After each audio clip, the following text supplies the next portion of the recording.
Ndor yëpp ak rajo Futur Média xibaar yeeg l'école beeg tolluwaay ak kilifa yeeg dogal bi nu jël jëm ci ñoddil gune yi vacances yu Pâques yi nga xamante ni fanweeri fan ak benn ci weeru mars lañ ko waroon tàmbali bër googee xëcc nañ ko ba tey ci altine ji bu ngoonee 18h bu nu wàccee daal di bër ñoom gune yi ba fukk ak ñaar ci fan ci weeru avril bokk na ci li ko waral lu gën a woolu Ousmane Sonko ak Mame Mbaye Niang ci tribunal ak fitna ci faral di lalu parents d'élèves di waajuru ndongo yi ñoom rafetlu dogalu yooyu kilifa yu wàllu njàng mi politique gi ak gis-gisub ex ministre conseiller bu président Sall Arona Coumba Ndoffène Diouf bu sañoon mu ne njiit réew mi bañ a daal di présenté wu ci wàllu troisième candidature xam ne it moom Arona Coumba Ndoffène Diouf ne mbër lay doon bu keroogee 2024 xibaar yeeg tolluwaay réew mi tension bi fii juge Ibrahima Amadou Deme ne muy état di opposition ku ne am nga ci sa wàll lu jëm ci jàppee gu bari gi rafetlu wu ko mu ne te it justice bu Sénégal jot na ñu daal ci amal yeesal ci technique bi Abdoulaye Diop.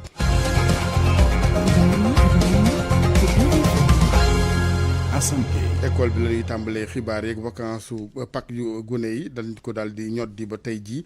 ñu waroon ko tàmbali fanweeri fan ak benn ci weer wi maanaam ajjuma ji di ñëw waaye dañ ko mujj def tey ci altine ji ba bu keroogee fukki fan ak ñaar ci weeru avril li ko waral bokk na ci woolu gi ñu wooluwaat njiital Pastef Ousmane Sonko ci diggam ak Mame Mbaye Niang ñuy faral di gis ci jamonoy atte bi ay fitna ak yeneen bokk na kon ci li nga xamante ni moo waral kilifa yi doxale ni ngir sàmm njaboot yi dañu ci déglu sax Mouhamed Moustapha Diagne moo yore wàllu communication formation ci ministère éducation ñu teewlu ko Jo Maroon. gis nañ ñoo xam ne dañoo bëgg a utiliser école bi wala utiliser xale yi pour dugal leen ci yoo xam ne seen yoon nekkul ci yu mel noonu su amee ministère de l'éducation nationale da koy jël ay responsabilités am xool li nga xamante ne bi mooy intérêt xale yi surtout waaye intérêt jàngalekat yi intérêt l'école bi li nga xamante ni mooy indi sécurité ci école bi mooy fexe ba yëngu yi nga xam ni yoone école bi nekk ci te nit ñi di bëri daan suñu kaw bu loolu naree am bu ñu daan ci kaw xale yi daal ci kaw jàngalekat yi nga xam ni defuñu seen yoon nekku ci politique bi ak personnel bi nga nekk ci école yi yëpp xam ni sagesse dafa recommandé ñu ko suñu école anticiper ces vacances yi ba nga xam ni loolu di raam lu dugg ci ñàkk bi parce que ñu bëri kan gis nañu ni ñu ngi dem di génne école yi ci yoo xamante ni bi yoonu l'école bi nekku ci ndax mbiri politique la. donc da ngeen di xalaat ne convocation Ousmane Sonko ci fanweeri fan da ngeen ragal ne bu ngeen bàyyee ndongo yi mën nañ leen fekk foofu ci école yi. dafa am loo xam ñëpp a ngi koy gis fan yi am na école yu bëri dañ leen di déloger te ñu leen di déloger wax dëgg yàlla mbiri ku ne xam ne mbiri politique la ndax yooyu ñuy wax ay mbiri politique la donc pour éviter que école bi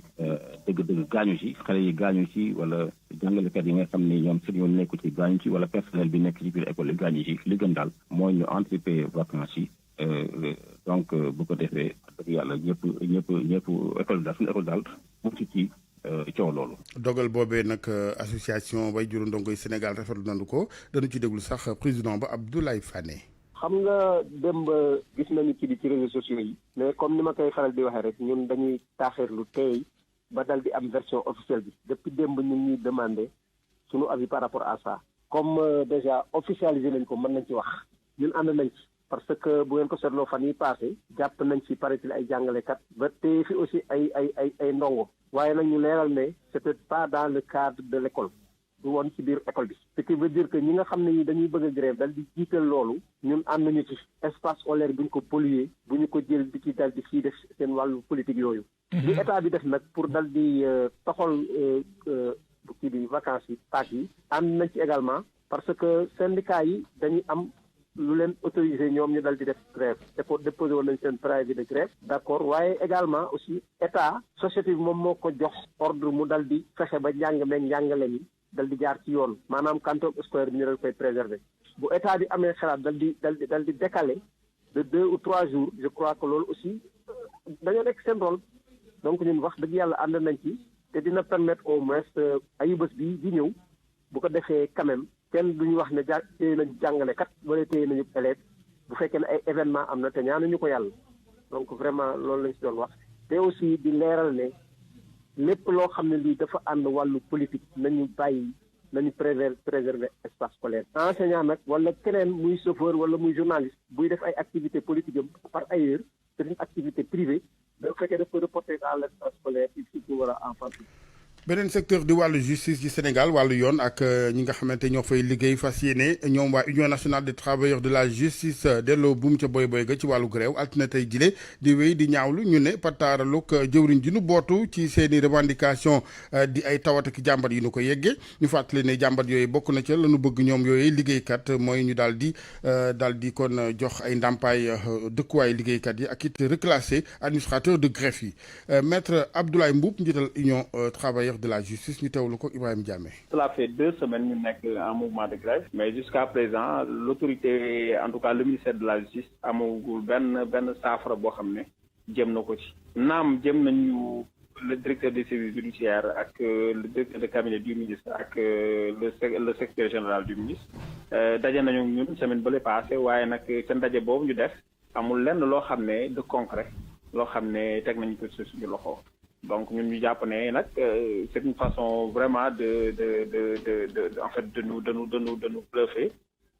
bi ñu waxtaanee ak suñu base ñoom ci lañ ñu lii nag du loo xam ne mën nañ ci sukkandiku ba teg xeex bi ci suuf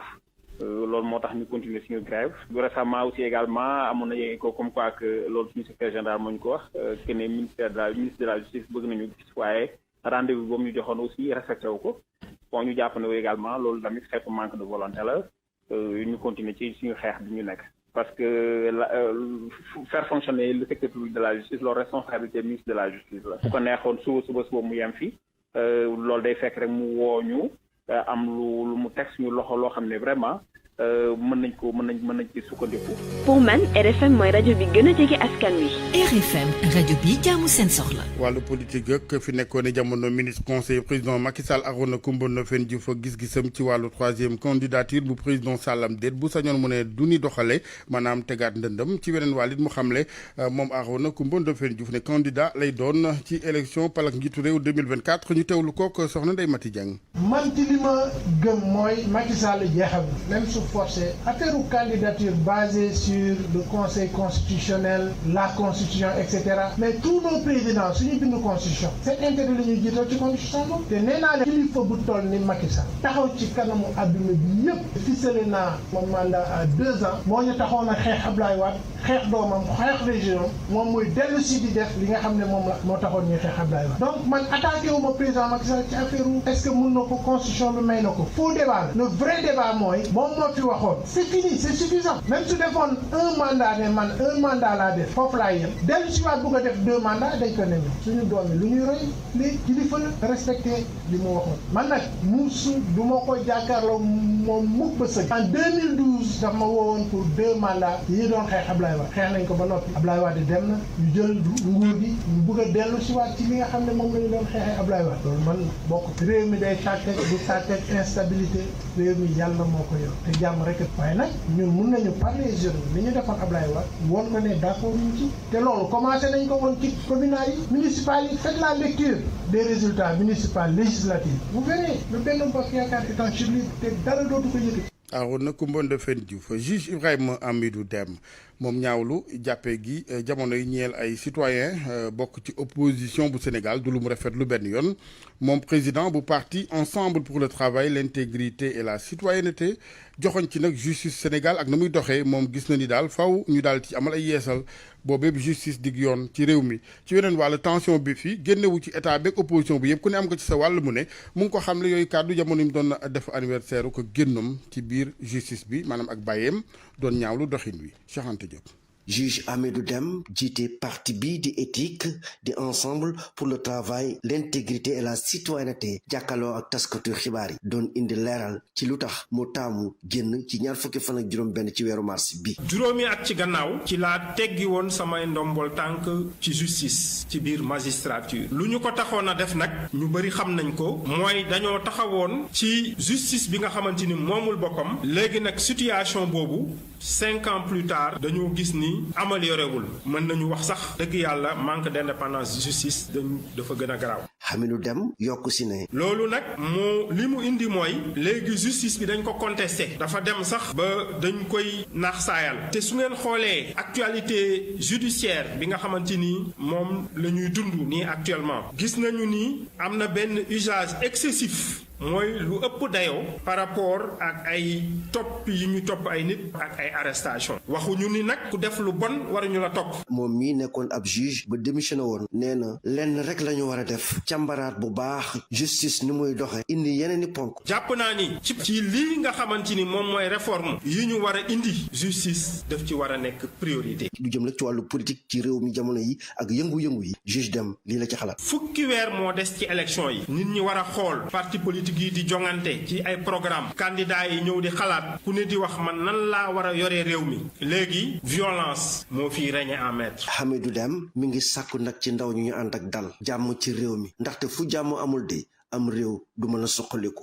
RFM Thiès Cheikh Anta Diop. jërëjëf sëñ Cheikh ñu jël péage gi wutali Touba Mbacké ak artisan yëf ak yeneen corps de métier yi ñoom jamono yi daal béggunu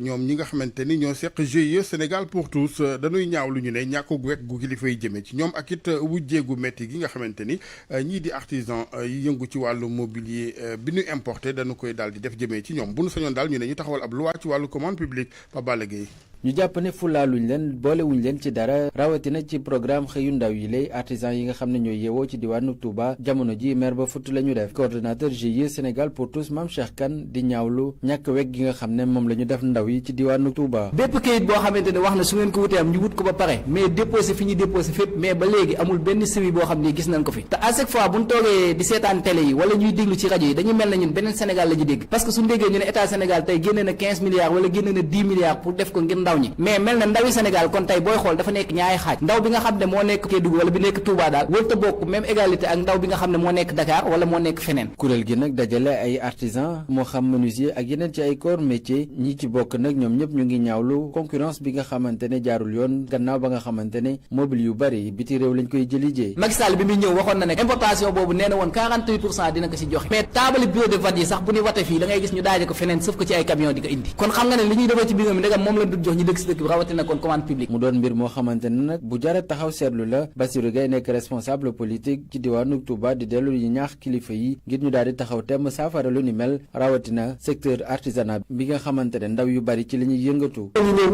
déglu gone yi waxtaan ak ñoom apporter leen ay solution ndax nag ay gone lañ yoo xam ni ñu am kilifa lañ ñu amul yar lañu duñu toj duñu taal duñu yàq. GIE Sénégal pour tous taxaw temm ngir jàppale ndaw Touba yi rawatina artisan yi jamono ji nag li ñu bëgg mooy ñu daal di taxaw seeni bëgg-bëgg su ko defee ñu gën a mën a taxaw ci xeex chômage ci ndaw yi ci diwaan bile Papa Balla Gueye Touba rajo Futur Média.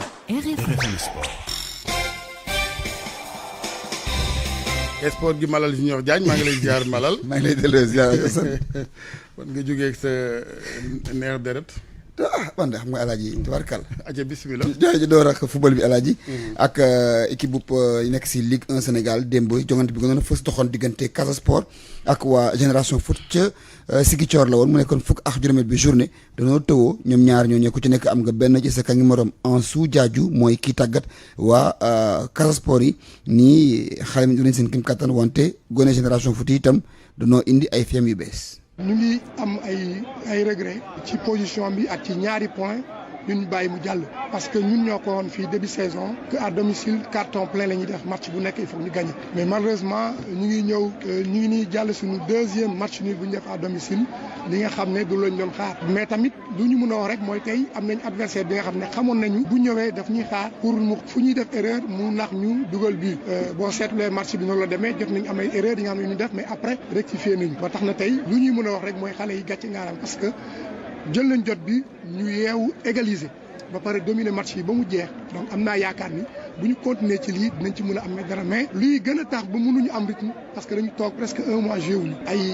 benn match lañ ci joué bi mooy suñu deuxième match ci mois de mars bi amuñu automatisme yooyu noonu yu ñu doon xaar ci équipe bi mais dañ ciy continuer liggéey comme championnat bi reprendre dañuy adapté wu ci li nga xam ne loolu moo fi nekk. ñu déglu léegi entraîneur bu Génération Foot di Bala Djiba ni nag ñoom di nekkoon ay jamono doonuñu jongante ndax seeni joueurs dañu nekkoon ci équipe nationale léegi la ñu bëgg nag mooy ñi leen jiitu ñu dàqante ak ñoom ba dab leen bu ñu mënee roppi ñu roppi leen te lu ñu am rek yóbbu kër ga ndax seen i poste ak seen i ay poñ gën a duun Bala Djiba mooy tàggat Génération Foot. ñun bi ñuy ñëw fii dañu doon wut si 3 points parce que dañuy ñàkk ay points ñun dañu am tardé ci championnat bi fi ñu nekkoon du suñu place kon dañu doon wut ay points yàlla may ñu am ñaari match yi ñu am ay victoire après bii ñu ñëw am match nul tey ku ñëw Casa c'est une équipe boo xam ne ñàkkagul pratiquement à domicile sooy xool match championnat ñàkkagul à domicile kon soo fi jëlee un point lu baax la. ñu jàpp si yeneen jongante yi ni équipe bu Pikine bi dafa tëwoo ak waa moom moo dóor Pikine moo daan Gorée benn bal si dara tëwoo ji dafa dox diggante Stade de Mbour ak Sonacos foofa ndam demul ndam dikkul Linguère itam ca Ndar dafa tëwoo ak waa Jàmbaar ku ne am nga benn sa ngi morom jongante bi waroon dox diggante Guédiawaye ak waa Dakar Sacré-Cœur amul ndax arbitre danoo mer danoo jàpp ni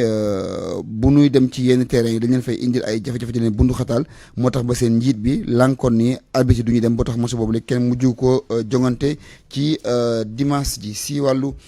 football bi tam jàpp leen ni équipe nationale bu Sénégal yegg na bés ni démb foofee ca réewub Mozambique ci dëkk bu ñu duppee Maputo ñoom naka ëllëg ci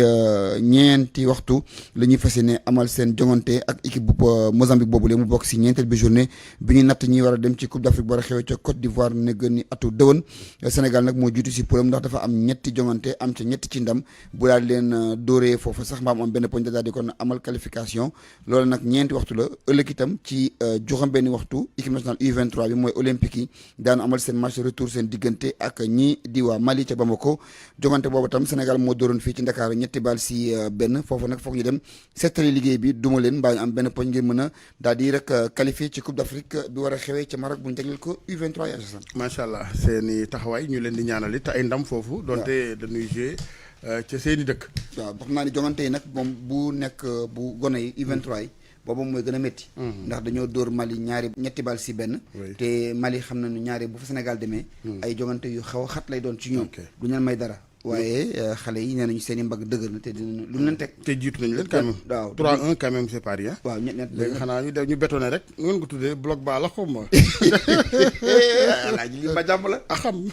ñu daal di kon egg ci wàllu reportage bi. ñu gën a xamee ci ndogu geeg café yeeg yooyu. danoon nemmeeku ci koñ yi gone yi wax dëgg yàlla yéwén lool bu ndogu jotee ñuy daal di baaxee mbokk yi nga xamante ni seen i yoxo jotul ginnaaw wala ñu ndogu fekk ci mbedd mi sax ay ndogu yu am solo loolu taxawaay la vraiment bu nu war a rafetlu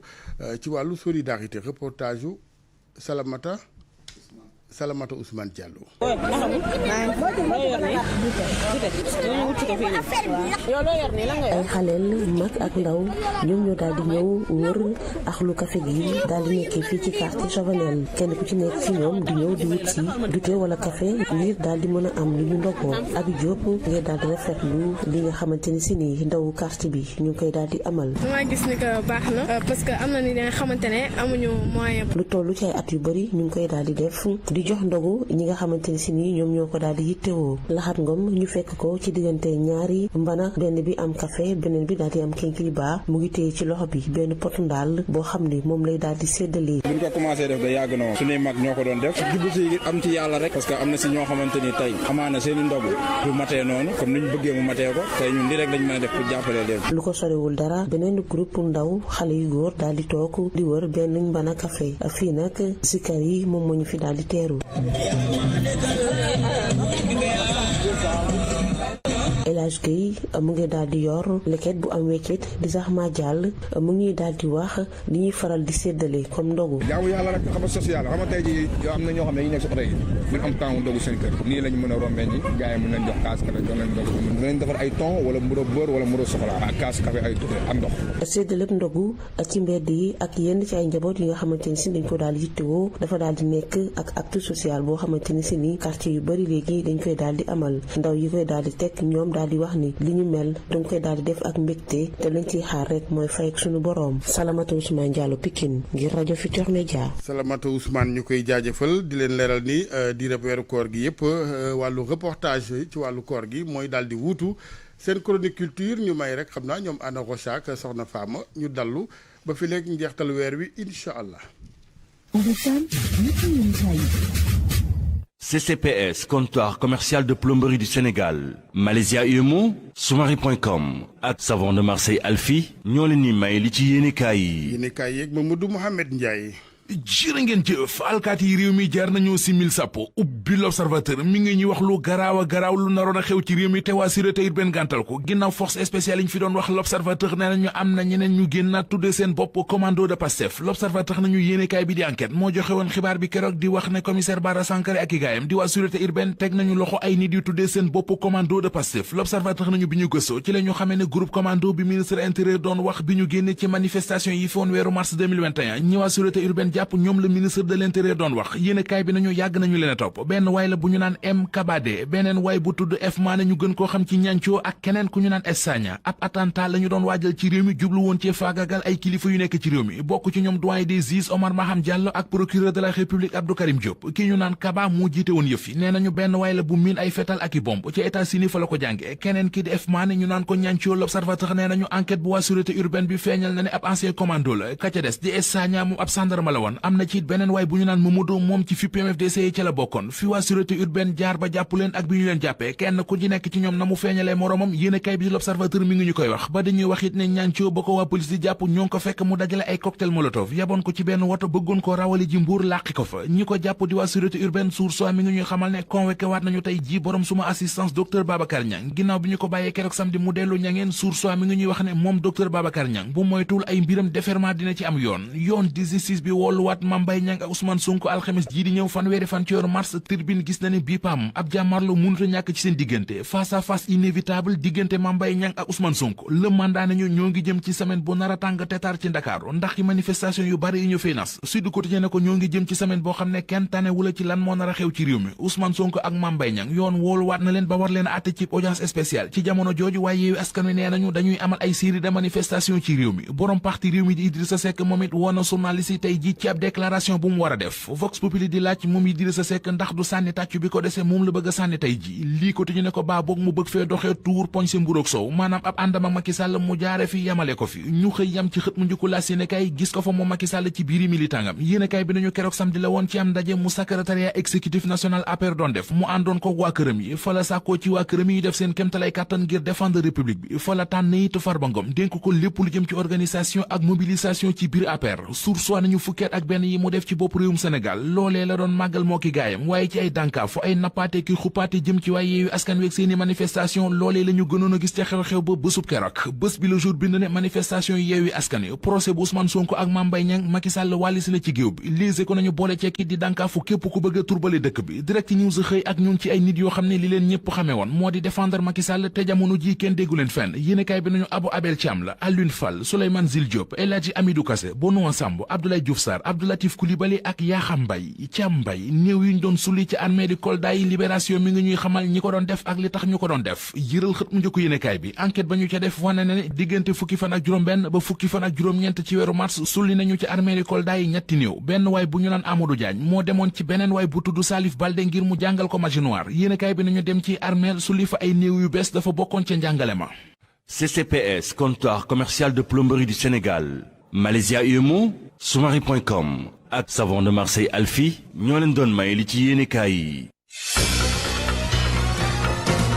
jërëjëf Mamadou Mohamed ñu ngi leen di gërëm yéen nit ñi àndoon ak xibaaru 8h yi ak RFM ndongo yi ci Sénégal ak seen vacances su Pâques yi di bër gi nga xamante ni ñu ngi ko waroon tàmbali fanweeri fan ak benn ci weer wi di àjjuma ji nu dëgmal dana ko ñor di léegi ba tey ci altine ji kon tey la ñuy dem ci bër gi bu ngoonee 18h ba fukki fan ak ñaar ci weeru avril li ko waral bokk na ca àtte diggante Mame Mbaye Niang ak Ousmane Sonko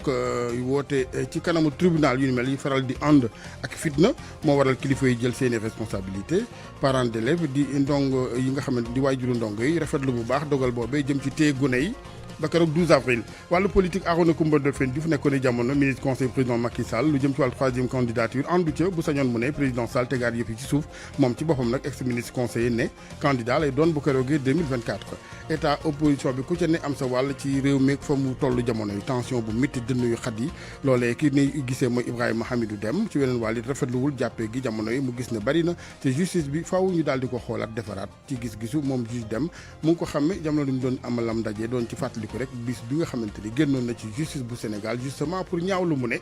boobee justice ak na mu doxee ak nañu ko tënkee ci gis-gisam Abdoulaye